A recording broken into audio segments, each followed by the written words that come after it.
Bonjour à tous. On commence cette revue de presse en Angleterre. Hier, les Reds de Liverpool ont arraché la victoire 1-0 contre Brighton grâce à Mo Salah et ils continuent leur course en tête de la Premier League. Mais ce qui nous intéresse, c'est l'information du Daily Mail sur Callum Hudson-Odoi. Le Bayern Munich fait les yeux doux au jeune attaquant de Chelsea et ce dernier ne resterait pas insensible au charme de la Bavière. Selon le journal anglais, il aurait fait savoir aux dirigeants des Blues qu'il aimerait rejoindre le Bayern et il aurait demandé au club londonien de le laisser partir pour qu'il puisse retrouver du temps de jeu.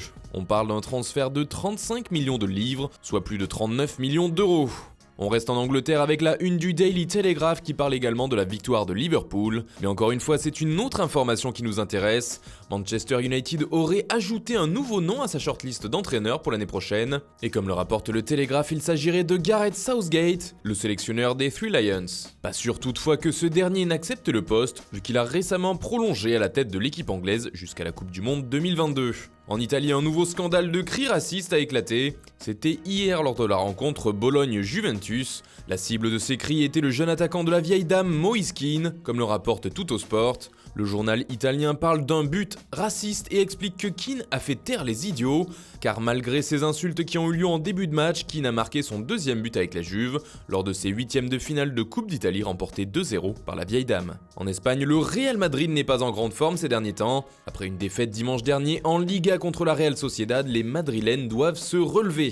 Et pour Marca, la tâche ne sera pas facile, et Solari devra inventer quelque chose, car son équipe est diminuée pour affronter le Betis ce soir. Benzema est l'unique avant-centre apte à jouer, Vinicius a la grippe explique Marca, c'est donc Isco qui devrait être titulaire. Même son de cloche avec le journal AS qui titre « C'est maintenant ou jamais pour le milieu de terrain espagnol ». Enfin en France, un gros choc se joue ce soir entre Marseille et Monaco, un duel entre deux équipes en difficulté qui doivent se relever et montrer un meilleur visage. Pour le journal L'Équipe, l'OM doit faire face à la révolte et affrontera un Monaco avec ses nouveaux renforts dont Cesc Fabregas qui devrait être présent au Vélodrome.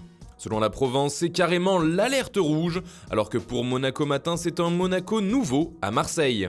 Voilà, c'est tout pour ce matin, bonne journée à tous, on se retrouve très vite pour une nouvelle vidéo sur Foot Mercato.